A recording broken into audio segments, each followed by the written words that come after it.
Hallo und willkommen, ihr Lieben, zum Wochenorakel für die neue Woche, fürs Kollektiv.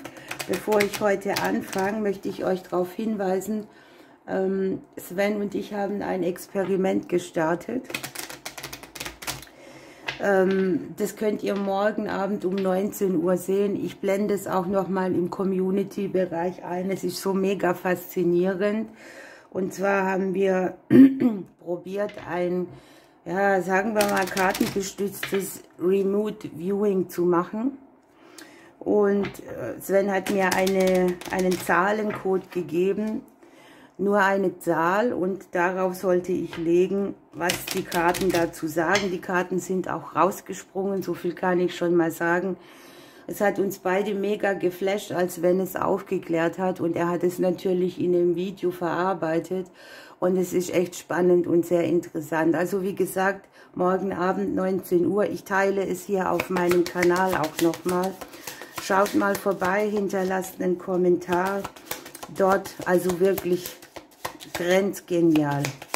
So, jetzt gucken wir aber, was uns die neue Woche erwartet.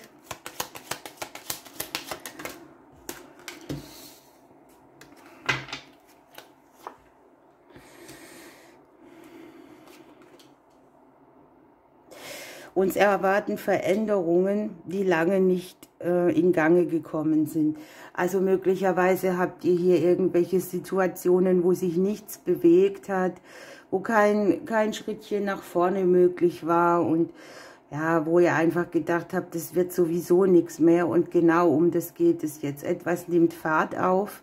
Wir haben die Sonne dabei mit den Störchen, die Veränderungen eigentlich auch zum Besten.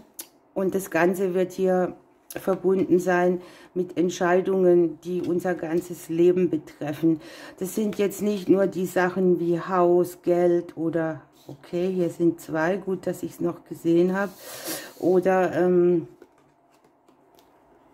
Arbeit, sondern das sind Dinge, die entscheidest du und alles dreht sich mit. Ja? Alle Bereiche irgendwie. Das Leben schickt uns auf eine Kreuzung.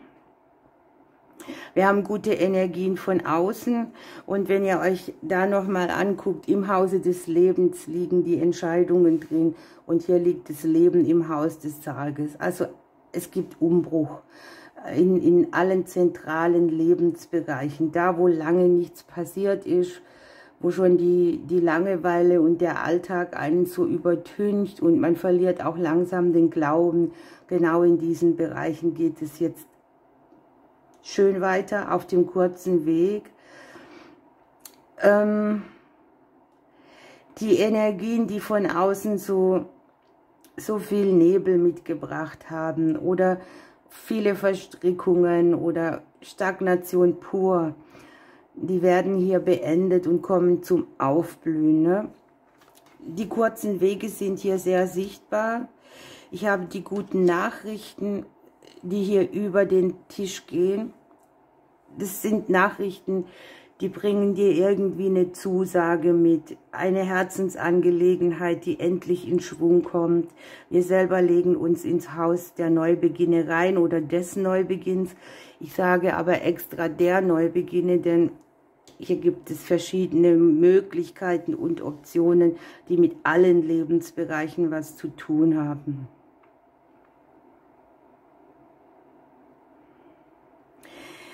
Was hier sehr speziell ist und was ich wirklich allen gönne, ist hier so ein Thema, das wirft großen Schatten auf, ne? Oder hat große Schatten aufgeworfen. Und genau da liegt jetzt dieses Beenden von einem Thema, das immer wieder tief in der Seele bohrt, das immer wieder für so einen Lebensblues sorgt. Und das Schöne ist, es kommt mit sehr viel aufklärendem Charakter, ne? Der Nebel lichtet sich, du verstehst etwas, du kannst sofort umsetzen und reagieren, du musst nichts mehr dazulernen, die Wege sind kurz, du kannst praktisch wie der Magier im Tarot starten, du hast alles, was du brauchst, in der Hand. Es gibt keinen Grund mehr für Verzögerung oder keinen Grund mehr, sich an etwas festzuhalten, was einen lange nicht vorwärts gebracht hat. Das Argument gilt nicht mehr sozusagen. Es kommt da Klarheit, wo Zweifel waren. Es geht darum, es geht sogar um mehr. Es geht darum, Berge, die für Unklarheiten gesorgt haben. Das ist nicht nur ein Punkt, sondern das ist so dieser Ketteneffekt, das Domino-Phänomen. Da kommt etwas in Fahrt, ne? Diesen Berg aufzulösen, und es geschieht auf dem schnellen Weg, und es kann sein, dass du von außen hier eine Drehung kriegst, ein gutes Angebot, einen Impuls, irgendeinen Hinweis, das dann das ganze Rädchen in Fahrt bringt. Und wer hätte es gedacht? Es geht um Veränderungen karmischer Natur, Ursache und Wirkung, Ausgleich. Wir haben hier im Haus der Veränderungen das Karma-Kreuz drin. Es geht sozusagen in der Korrespondenz um Lebensblockaden, um Dinge, die schon tief in einem verwurzelt sind, die jetzt aufgelöst werden. Und ich glaube, viele von uns spüren es schon auf dem intuitiven Weg, dass sich da etwas endlich dreht, dass etwas endlich in Fahrt kommt und dass wir bestimmen können, wo die Richtung hingeht. Also dieses, ich kann nicht weitermachen, weil irgendwo ein Impuls fehlt, das zählt nicht mehr. Die Zeit des Rückzuges ist hier komplett vorbei. Die Zeit der Blockaden, die mit Familienthemen zu tun haben, die schon in deiner DNA liegen. Die Familienkarte liegt hier im Haus der Hindernisse, ne? Wo du eben in so ein gewisses Konstrukt reingeboren wirst, das dein ganzes stabiles Feld oder deine Berufung, alles mit betrifft. Da liegt hier die gute Nachricht, die gute Energie, dieses Aufatmen, dieses Loslegen, dieses Endlich, ne? Es gibt hier keinen Moment des Rückzuges mehr, sondern es geht jetzt mehr raus und in die Aktion, und irgendwie kannst du hier auch große Mauern sprengen, die du um dich umgebaut hast, weil sich nichts getan hat, ne? Diesen Turm, den du hier sprengen kannst, der dich befreit.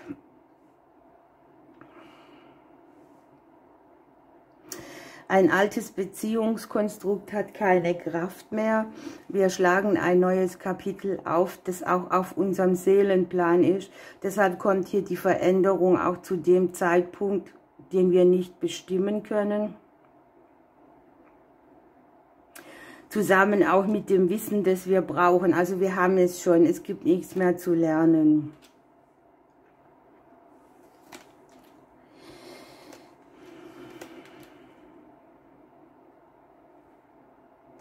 Auch wieder schön ist, dass ich es habe, dass es das Familienkonstrukt mitnimmt in diesen Dominoeffekt, denn ich habe uns im Haus des Neubeginns, ne? Die Kinder, nehmen wir mal die Kinder im Haus des Mannes drin, also auch in der aktiven Kraft, in der Korrespondenz, auch in Bewegung und bei den Entscheidungen. Und ich habe das Gegenüber oder den männlich aktiven Teil in uns im Haus des Ringes drin. Also das sind schon Kreisläufe, die da enden, neue Phasen, die entstehen, neue Kapitel, die sich auftun. Gerade auch da, wo du zum Beispiel stöhnst, ne? Immer das Gleiche, es tut sich nichts. Da kannst du jetzt wieder agieren und selbstverantwortlich auch deine Entscheidungen treffen. Möglicherweise habt ihr hier sogar oder haben wir hier sogar eine Situation, wo man das eigene Beziehungsleben in Frage stellt, so wie was passt noch zu mir, wo möchte ich gern für mich einen anderen Weg nehmen, welche Eigenschaften oder Verhaltensweisen ziehen bei mir nicht mehr, oder was kann ich so stehen lassen, ich gehe mit etwas nicht mehr in Resonanz, ja, und dadurch ermöglicht sich deine Bewegung, unser Weiterkommen.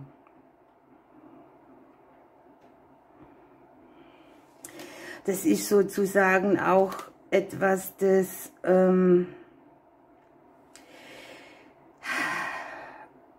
hat was im weitesten Sinne mit Abhängigkeit und Unabhängigkeit zu tun. auf dem emotionalen Bereich, ne? Das ist so eine Art Befreiung für alle. Ein Gang in die nächste Phase des Lebens, eine Phase, die überwunden wurde, eine Lektion, die gelernt ist und damit die Befreiung für alle dabei. Das ist wirklich sehr schön. Also das ist genau dieser Domino-Effekt.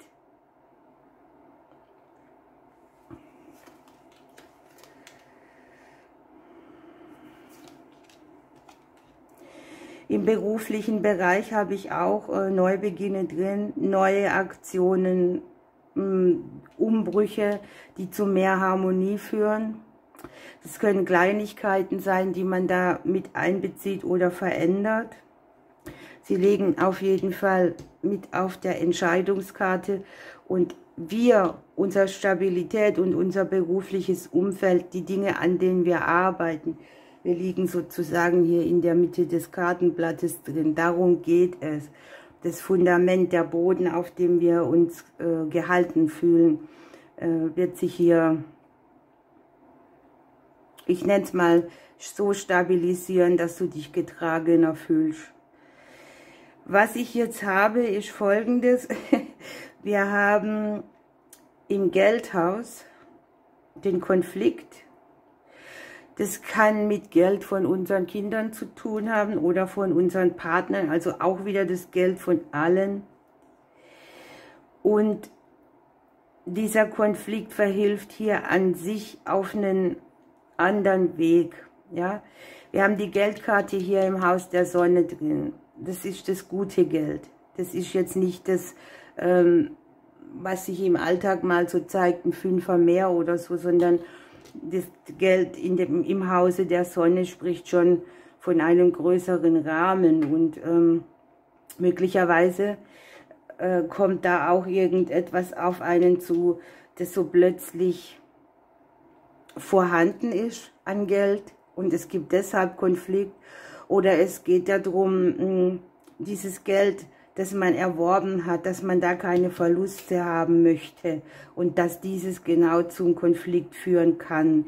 Möglicherweise geht es auch um die Gelder, die mit dem Thema Verträge, Verbindlichkeiten, Punkt Haus, Umgebung, Wohnung zu tun haben.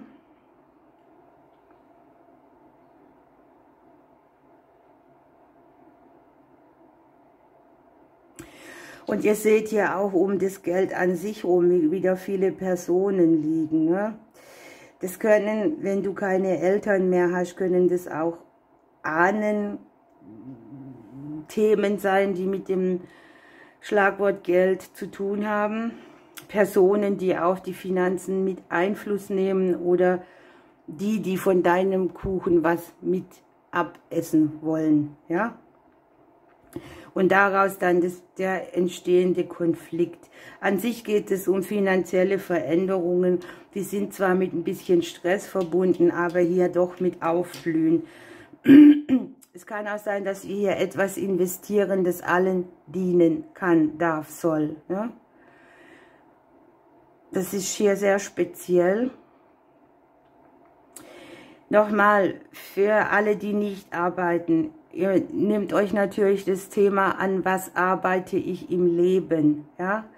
Und es geht wirklich um Wege, die ganz raus aus einem Zyklus, aus einem erreichten Ziel irgendwie entstehen, aus einer gelernten Lektion und daraus erfolgen wieder viele Möglichkeiten und es kommt Bewegung in etwas, was lange verworren war oder stagnierend gewirkt hat.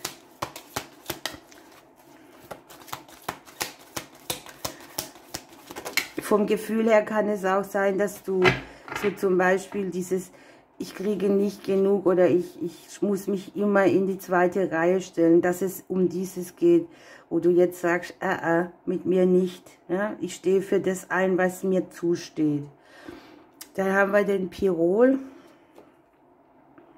Ja, es gibt ein bisschen Hektik, Unruhe, Stress, ein kleiner Kummer, Diskussionen. Die haben wir hier im Geldhaus drin und das würde dem Ganzen entsprechen. Ja? Ein bisschen also Werte-Thema.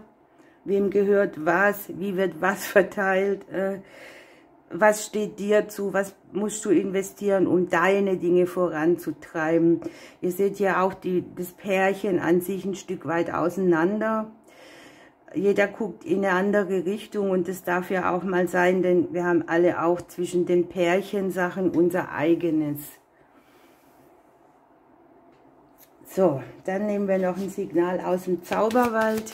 Bleibt da noch dran für eine persönliche Botschaft, wenn ihr sie haben wollt für die nächste Woche. Und denkt daran, dass morgen 19 Uhr das Experiment läuft. So, komm in deine Kraft, um das geht es. Das Leben möchte dir Wege bieten. Und steh auch für dich ein, auch wenn du diskutieren musst. Ihr Lieben, ich wünsche euch eine schöne Woche. Ich drücke euch. Bis bald. So, ihr Lieben, hier bin ich wieder für eine kleine persönliche Botschaft. Für die neue Woche, für eine Inspiration, für irgendetwas, das dir irgendwas mitgibt, was mitteilt oder dich beschäftigen könnte.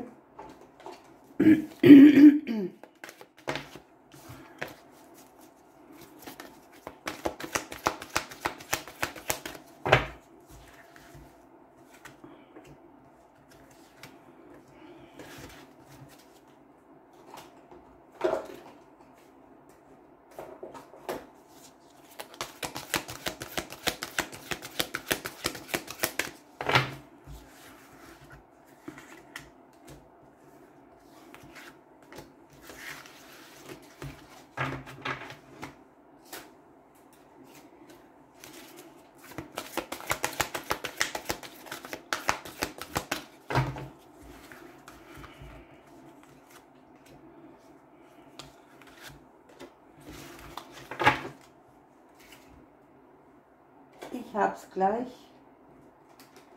Hoffe ich doch. Wobei ich das gar nicht will. Ich lasse mich immer hetzen beim Mischen, weil ich genau weiß, da wird immer gespult. Ich möchte das persönlich gar nicht, weil das Kartenlegen besteht aus dem Ziehen der Karten eben mit. Und in der heutigen Zeit muss alles schneller, schneller und vorspulen und da nicht so viel Zeit und da nicht so viel Zeit. Und ich für mich möchte das gar nicht in meine Legungen mithaben. Deshalb muss ich mich jetzt mal selber ermahnen, dass mich niemand drängt. Und ich das komplett in meinem Tempo mache.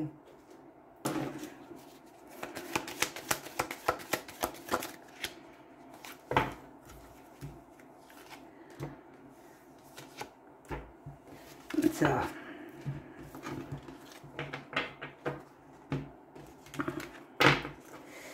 Ihr könnt wählen.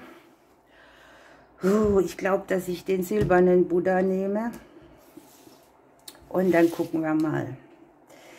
Ja, hier haben wir den Fokus mit dem Zauberer des Waldes. Da geht es darum, dass ein bisschen Magie auch so entsteht, dass man seinen Fokus drauf richtet. Also beispielsweise auf das Positive, auf das Erfüllen deiner Träume. Und nicht auf das, was nicht funktioniert. Ne? Wenn du immer auf das guckst, was nicht funktioniert, gibt es auch immer mehr Herausforderungen. Das ist einfach das Prinzip der Anziehung. Also wirst du aufgefordert, oder wir, dass wir einfach mal die innere Kraft aufbauen, die Energie sammeln, um uns aufmerksam Sachen zu widmen, die wir wollen, und Aktivitäten reduzieren, die für das, was wir anstreben, nicht wichtig ist. Und dann ist es nur noch eine Frage der Zeit, bis sich ein Wunder manifestiert oder du in Hülle und Fülle leben kannst. Die ausgewogenen Freundschaften werden hier zum Thema nächste Woche. Das heißt, Gleichgewicht zwischen Geben und Nehmen. Wer investiert was? Auch so eine Grenzsache, ne? Wenn so ein bisschen Mangel ist an Leuten, die dich positiv unterstützen oder die dir Gutes mitgeben, dann fokussiere auch da den Gedanken auf diese Menschen, damit es sich vermehren kann. Und wir haben hier das Herzchakra, ne? Hier wird gesagt, die Antwort, die du suchst, die ist bereits in deinem Herzen. Also sei offen. Hier geht es auch wieder um Geben und Nehmen, um Empfangen von liebevollen Dingen und auch das Weitergeben von liebevollen Dingen. Und wir haben die Neugier. Wir liegen ja selber im Haus des Neubeginns drin. Also es werden schon Momente kommen, wo Projekte angestrebt werden können, wo man mutig und neugierig vorangeht, wo man auch Gefallen dran findet, wieder was Neues auszuprobieren. Wir haben die 10 der Emotion. Das ist schon mal gut, ne? Denn hier haben wir eben das große Glück, die emotionale Erfüllung, die auf einen warten. Ich meine, dass das die 10 der Kelche ist. Und es geht darum, mit bedingungsloser Liebe belohnt zu werden. Und es geht darum, dass das Leben einen segnet mit wundervollen Menschen um einen herum. Und das ist auch so ein bisschen, man erntet, was man sät, ne? Man hat hier Gutes gegeben und es kommt auch zurück. Dann haben wir hier Wagemut mit Balance. Hier sehen wir so ein bisschen den Drahtseilakt, den man für manche Sachen auch braucht. Und tata, tata. Hier haben wir die Neugier mal 2. Neugier weckt dein Interesse an deiner Umwelt und fordert dich heraus, Dinge auch mal mit anderen Augen zu sehen. Dein Engel unterstützt dich dabei, offen zu sein und Neues zu entdecken. Die Botschaft deines Engels: lass dich immer wieder vom Leben und deinen Mitmenschen überraschen. Also rechne auch mit irgendwelchen überraschenden Momenten, die aus einer Situation rausgeboren werden, die du jetzt nicht auf dem Schirm hast. Okay, dann gucken wir uns die andere Seite an.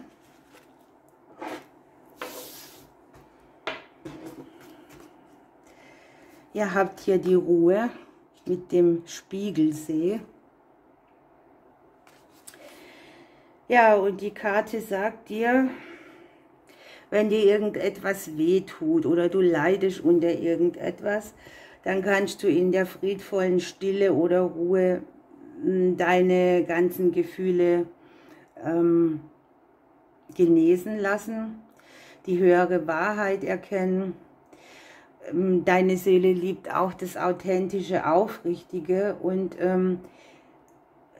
kehre mal den Rücken dem ganzen Alltagsgebla bla bla und finde mal zur Ruhe. Also mach auch nicht so viele Aktivitäten, die dich dann mehr wegbringen, sondern komme mehr zu dir, erlange mehr Gelassenheit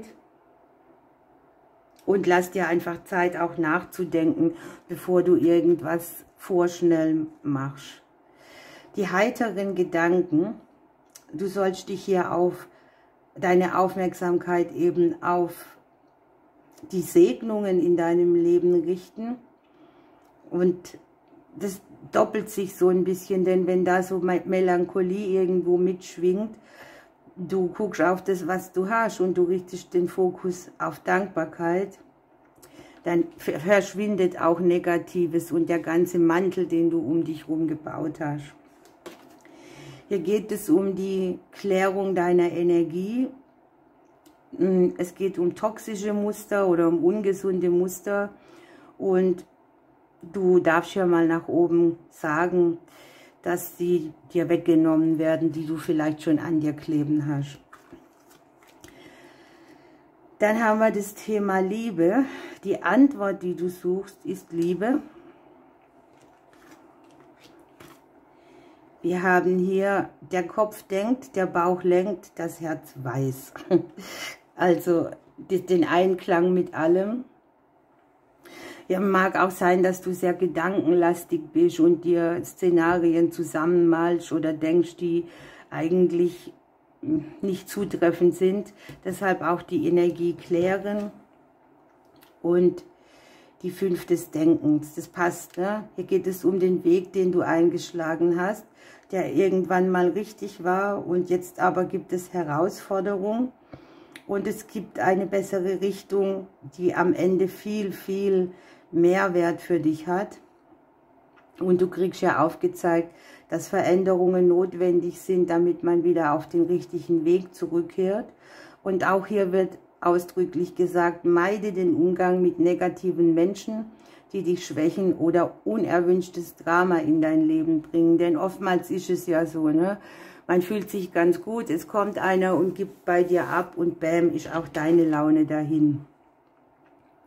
Der Engel des Optimismus. Eine positive Einstellung zum Leben beeinflusst deine Gedanken und Handlungen. Du hast es in der Hand. Durch positives Denken kannst du dich und dein Umfeld glücklich machen. Konzentriere dich auf deine Wünsche und Ziele und gehe davon aus, dass sie in Erfüllung gehen werden. Dein Engel wird dich dabei unterstützen. Also es geht ja wieder darum, ein bisschen mehr zu sich selber zu finden, zum Optimismus zurückzukehren. Und es geht auch um die Einheit von allem. Und das, wie sagt man im Englischen, heißt das Overthinking, Überanalysieren von irgendwas, ne?